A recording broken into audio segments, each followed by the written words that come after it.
O Senhor esteja convosco. Ele está no meio de nós. Proclamação do Evangelho de Jesus Cristo segundo Lucas. Glória a vós, Senhor. Quando se completaram os dias para a purificação da mãe e do filho, conforme a lei de Moisés, Maria e José levaram Jesus a Jerusalém a fim de apresentá-lo ao Senhor.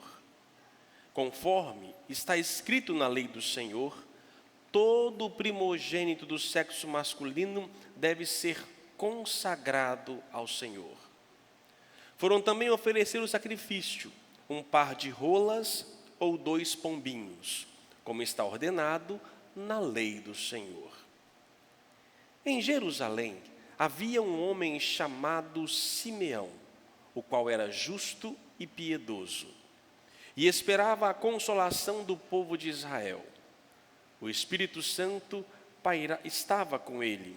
Ele havia anunciado que não morreria antes de ver o Messias que vem do Senhor. Movido pelo Espírito, Simeão foi ao templo. Quando os pais trouxeram o menino Jesus para cumprir o que a lei ordenava, Simeão tomou o menino nos braços e bendisse a Deus. Agora, Senhor, conforme a tua promessa, podes deixar teu servo partir em paz, porque meus olhos viram a tua salvação, que preparastes diante de todos os povos, luz para iluminar as nações e glória do teu povo Israel. O pai e a mãe de Jesus estavam admirados com o que diziam a respeito dele. Simeão os abençoou e disse a Maria, a mãe de Jesus: este menino vai ser causa tanto de queda como de reerguimento para muitos em Israel. Ele será um sinal de contradição. Assim serão revelados os pensamentos de muitos corações. Quanto a ti, uma espada te traspassará a alma. Havia também uma profetisa chamada Ana, filha de Fanuel da tribo de Aser. Era de idade muito avançada. Quando jovem, tinha sido casada e vivera 7 anos com o marido. Depois ficara viúva e agora já estava com 84 anos. Não saía do templo, dia e noite servindo a Deus com jejuns e orações. Ana chegou neste momento e pôs-se a louvar a Deus e a falar do menino a todos os que esperavam a libertação de Jerusalém. Depois de cumprirem tudo, conforme a lei do Senhor, voltaram a Galileia para Nazaré, sua cidade. O menino crescia e tornava-se forte, cheio de sabedoria, e a graça de Deus estava com ele. Palavra da salvação. Glória a vós, Senhor. Que as palavras do Santo Evangelho perdoem os nossos pecados. Amém. Meus prezados irmãos, na liturgia de hoje, a igreja traz uma lembrança de um rito judaico muito presente no mundo bíblico, que hoje não existe mais. Primeiro, por não ter mais o templo de Jerusalém e por não ter mais sacrifício. Mas era uma prática muito comum e nós a trazemos para o nosso dia, para a nossa vivência cristã. Quando uma criança nasce e trazem para a igreja para ser apresentada, ela não segue os mesmos critérios e significados que a apresentação tinha no mundo bíblico. Quando se apresentava uma criança no templo, o casal, de modo especial a mulher, devia passar por todos os processos de purificação. Quando a mulher dava à luz, estava impura. Todo mês sangrava, impura. O sangue é impureza nesse sentido. Ela deveria ser purificada e a criança era trazida para apresentar que tinha o sentido de consagrar a Deus. Os pais traziam e entregavam, tinham a consciência de que aquilo que receberam não lhes pertencia, mas era dado para Deus. Então eles traziam, e como todo judeu, a oferta e qualquer relação divina passava pelo sacrifício. Por isso tinha o altar. E nós católicos permanecemos com o altar com outro significado, mas ao mesmo tempo é o sacrifício. Coisa que na igreja protestante, quando você entra, não tem altar, porque eles não realizam sacrifício. Jesus Cristo se torna o último e o único sacrifício. Nós não mais ofertamos animais, fazemos despacho na esquina, não levamos nenhuma galinha, o que seja, nada. Ele se torna vítima e ao mesmo tempo ofertante. O altar na igreja católica nada mais é do que fazer memória deste único sacrifício. O altar é, de novo, a Santa Ceia, é a cruz do Senhor que nós atualizamos. É aqui, é o nosso lugar da reconciliação. Assim o judeu vinha para poder então ofertar, pedir, agradecer, o que seja, traziam animais. Os mais ricos, animais maiores. Os mais pobres, o que tinha na rua ali, era mais fácil encontrar uma pomba é barato, dá igual capim, nasce, sabe de onde, aparece em todo lugar, é mais fácil, pega umas pombinhas, aprisionam e levam. Isso nos mostra que a Maria e José vinham de uma família humilde, porque eles trazem até o templo, para cumprir a lei, trazem dois pombinhas. E ali então é uma forma de entregar. Para nós cristãos, a apresentação bíblica, o sentido dela hoje é o batismo. É pelo batismo que nós então nos entregamos a Deus. Nós temos, vocês que têm os seus filhos, trazem à igreja para devolver a Deus. E Deus se faz morada. Quando nós trazemos uma criança aqui e a apresentamos no final da missa, não acontece nada com ela. Não recebe nada. Simplesmente oramos por ela e pedimos e mostramos para a comunidade. Já pelo batismo, nós entregamos esse ser a Deus e Deus passa a ser morada na vida dessa criança. O que era a apresentação no mundo bíblico? Uma consagração, eu consagro, eu entrego ao sagrado, para que o sagrado esteja junto, esteja com aquela pessoa. E quando nós entregamos a alguém, qualquer coisa que seja, isso pertence a esse alguém. Por exemplo, se eu dou para você aqui e pego essa Bíblia, esse lecionário e te dou de presente, você vai fazer com ele o que você quer.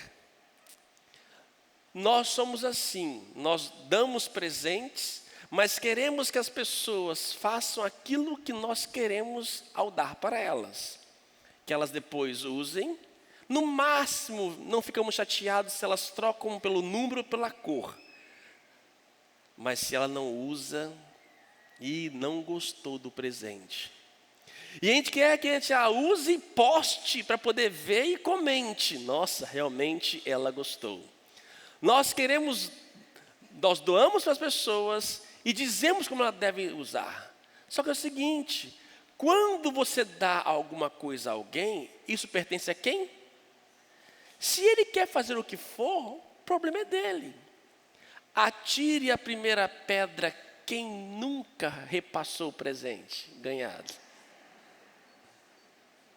Eu já. Muitos. Quase todos. Repassaram um presente. Ué, o presente é meu, gente. Me deram. Por que essa concepção? Quando eu dou algo para alguém, é de alguém. Quando eu dou algo para Deus, é de quem? De Deus. Só que nós queremos ser Deus de Deus. Queremos agir em nome de Deus. Dizer, ó, Deus, eu te dou. Mas olha aqui, faz assim, assim, assado. E quando está precisando, não, Senhor, me devolve um pouquinho, deixa eu me usar, depois eu te devolvo para você, né? É assim. Só que a consagração é entregar. E detalhe interessante no Evangelho de Lucas. Esse texto é para realçar o quê? Tudo era conforme a lei de Deus. Tudo conforme a lei de Deus. Hoje a igreja também celebra na liturgia os consagrados. Todos nós, pelo batismo, nos tornamos consagrados. Mas existem algumas pessoas, de modo especial, que se consagram ainda mais. Abdicam de ter suas famílias, matrimônio, e se entregam totalmente a Deus. Aí nós temos os leigos consagrados, os religiosos, os freis, as freiras, inclusive os sacerdotes, todos, que se consagram, que se dão a Deus. E não é fácil se dar para Deus. Oh, misericórdia. Dá vontade de voltar para trás e falar assim, me empresta um pouquinho, deixa aí rapidinho. Mas depois você volta, vocês que são consagrados aí, os que são, né? Como é difícil ser todo de Deus. Não porque Deus não nos preencha, é que o mundo nos atrai. E algumas atrações não são mundanas, são normais. Mas chega um momento em que você tem que escolher em ser ou não ser. Eis a questão. Entregar ou não. O matrimônio, que é uma entrega. Você decidiu por aquela pessoa, de repente aparecem outras possibilidades, e aí você pensa, ser ou não ser, eis a questão. Olhar ou não olhar. E aí você vai rezando, rezando, rezando para continuar a ser de Deus.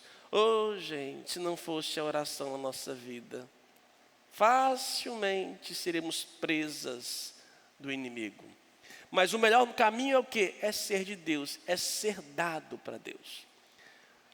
Quando chegam no lar, naquele lugar, no templo, e aí eu me remeto para quem está vendo, quem pode ver, Fernandes, é o segundo quadro daqui para lá. Na nossa igreja tem esse quadro, quem não reparou ainda, ele retrata justamente o evangelho de hoje. Nós vemos ali José e Maria, José com uma gaiolinha com 2 pombinhas. Nós temos ali o menino Jesus, quem o toma é Simeão, e quem está atrás é Ana. Só que esse quadro, ele já está cristificado, liturgicamente ele já está modificado. Porque nós temos ali embaixo, podem ver que existe uma mesa que é um altar. E olha que interessante aquele altar, e olha para esse altar. Está vendo? Que esse altar nada mais é do que o altar em que nós hoje, Jesus, a criança apresentada, e toda missa nós apresentamos Cristo. As oferendas, nós trazemos o pão e o vinho, e ali se consagram, e a igreja continua hoje apresentando o Cristo. E ele, não mais um animal, não temos mais pombinhas, ele se torna a vítima, ele é o cordeiro, ele que é imolado por nós. Nós, a igreja, oferta o próprio Cristo e nós somos alimentados. E olha que interessante, lá em cima tem a igrejinha, que é a Perpétuo Socorro. Você está lá dentro, lá, ó. Lá dentro, lá. Tem até um lugar reservado, não sei para quem que é não. Tem um folhetinho no banco lá, de alguém que não chegou ainda. Mas está lá. Aquele muro, aquela parte ali, né? Que é a nossa frente da nossa comunidade. Para dizer o quê? Que a igreja ainda continua a fazer essa oferta. E lá no templo estava a figura de Simeão, um ancião, e Ana. 2 anciãos que esperavam pela libertação de Israel.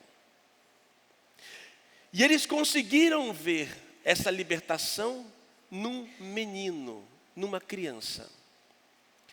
Todos nós, meus irmãos, esperamos alguma coisa, não no sábado à noite, mas esperamos alguma coisa de libertação na nossa vida.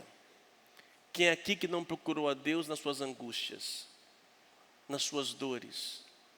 Quantos não procuram o Senhor nas suas misérias humanas? E às vezes parece que Deus não atende, não vem ao nosso socorro. A gente ora, procuramos a Deus, mas a figura de Simeão e Ana nos ajuda a viver a arte da perseverança. Anos e anos e anos e anos repetiam o mesmo gesto. A Ana, viúva, 84 anos, velhinha e piedosa, top, a primeira lá, ó. Todo dia estava no templo, orando, jejuando, dia e noite. Ela não perdeu a esperança. Muitos foram os motivos para perder a esperança. Muitos são os motivos que nós podemos hoje também perder a esperança. Eu peço, eu oro, e não acontece nada. Momentos que vivemos agora, período de chuvas, quantas tragédias, quantas dores. E podemos nos perguntar onde está Deus, por que tudo isso, por que isso? E a gente ora. Quantos nos hospitais, pedindo a saúde, a libertação, a cura de alguém? Quantos que rezam uma vida inteira suplicando a conversão de um parente, de um marido, de uma esposa, e parece que a coisa não vai. E o tempo vai passando, e como as graças não vão acontecendo como nós queremos que aconteça, muito facilmente o ser humano desiste. Simeão e Ana, não. Por que não? Porque permaneceram em Deus. Quando nós somos sofridos e chagados por alguma coisa, nós devemos nunca afastar do templo. Simeão e Ana encontraram o menino no templo. Só que onde é o templo hoje? O templo é este lugar, e milhares pelo mundo afora, mas principalmente o templo é onde? Aqui dentro. Só que quando eu estou chagado, não consigo ver mais nada a não ser a minha chaga, a minha dor. Não é à toa que a sofrência no Brasil aí é em primeiro lugar, né? Quantas pessoas sofridas. E quando estão sofridas, elas não conseguem encontrar paz. Porque o templo está onde? Lá dentro. Ela tem que ir além da dor e conseguir enxergar lá dentro. Porque Deus não está longe, está dentro. Mas para poder viver isto e permanecer, ser firme, requer o quê? Muita perseverança. É visitar o templo todo dia. E como se visita esse templo? Para um pouco. E entra no seu silêncio. E aí você vai ter que fazer o quê? Chorar e rezar. Chorar e rezar, chorar e rezar. Gente, eu falo de prática, viu? Chorar e rezar. Tantas situações desestabilizam o ser humano. E não tem aqui dor maior ou menor. Todos nós somos acometidos pelas mesmas situações. E nós queremos soluções rápidas e práticas que não existem. Algumas levam anos para serem cicatrizadas. Mas nesses anos eu tenho que estar visitando o templo todos os dias. Todos os dias eu tenho que entrar no templo. Todo dia eu tenho que entrar aqui dentro. E eu tenho que ir além da minha dor, além da angústia, tentar entrar ali e encontrar ali dentro e ver. Na oração, no jejum e assim por diante, para que eu possa ver. E lá dentro vai vir uma força. E essa força não será assim, da noite para o dia. Não. O ser humano gosta de ser rápido. Deus prefere a lentidão. E eu já falei para vocês N vezes e mais uma vez eu vou perguntar. Você prefere que Deus seja rápido ou lento? Quem acha que Deus deve ser rápido, levante a mão, por favor. Quem acha que Deus deve ser lento, levante a mão, por favor. Quem acha nada, o que vier está ótimo, pelo visto, né? Eu prefiro a lentidão divina, porque se Ele é lento para tudo, inclusive para corrigir os meus pecados. Mas se Ele é rápido, será rápido para tudo, inclusive para exigir as minhas penitências. Eu prefiro a lentidão divina. Só que o ser humano quer as coisas rápidas. Só que tem coisa do coração, feridas da alma, que não são curadas rapidamente. Ana poderia ser uma frustrada. Casou. 7 anos Felicidade, não sei, depende do caso. Viúva no mundo bíblico é nada. E ainda assim, essa mulher, noite e dia, estava no templo. Eu não sei qual é a dor que cada um de nós pode vivenciar, mas nunca se afaste do templo. Esse templo, como disse, é aqui, esta igreja, mas muito mais, nós que somos consagrados, está aqui dentro. E que nós sejamos também Simeões e Anas para tantas pessoas que não conseguem ver na pequenez de uma criança a salvação. Quando eu estou atormentado, eu não vejo. E tinham tantos lá no templo, só os dois, anciãos, velhinhos piedosos, viram. E viram em Jesus. Só que eles não puderam gozar disto. Viram, se alegraram, depois morreram. 30 anos depois daquele fato, que Jesus começa a pregar, anunciar, 3 anos depois morre e ressuscita. Eles se alegraram somente por ver a salvação. Por isso, meus irmãos, vamos esperar em Deus. Tenha fé, não abandone a lei de Deus. É a lei do Senhor que há de nos salvar. Se o mundo é cruel com você, não seja cruel, não seja duro, seja amor. Seja amor, em qualquer lugar. Insista em ser melhor, insista em amar. Permaneça na lei de Deus. Uma hora, esta salvação irá se manifestar. E nós poderemos dizer: deixa que seu servo parta em paz, porque os meus olhos viram a salvação. Que os consagrados rezem pelos consagrados, rezem por eles. Rezem para aqueles que se doam para o Senhor, para que possam continuar sendo firmes. E não deixe que a chaga da vida humana nos afaste do Senhor. Termino. Quem está na internet nos visitando, nos vendo agora, logo quando acabar a homilia, se quiser, acabamos de soltar agora um novo Papo de Padre, agora, às 20h. Nós contamos uma história de uma vida de paroquianos daqui de nossa paróquia. Uma família, muitos conhecem a história. É um papo emocionante, de muita dor e de muita fé. Um casal que em uma semana de sua vida, de uma hora para outra, a sua filha sofre uma dor, é internada, e os acontecimentos seguintes, depois vocês poderão ver. Como ter fé diante de uma tribulação tremenda, avassaladora.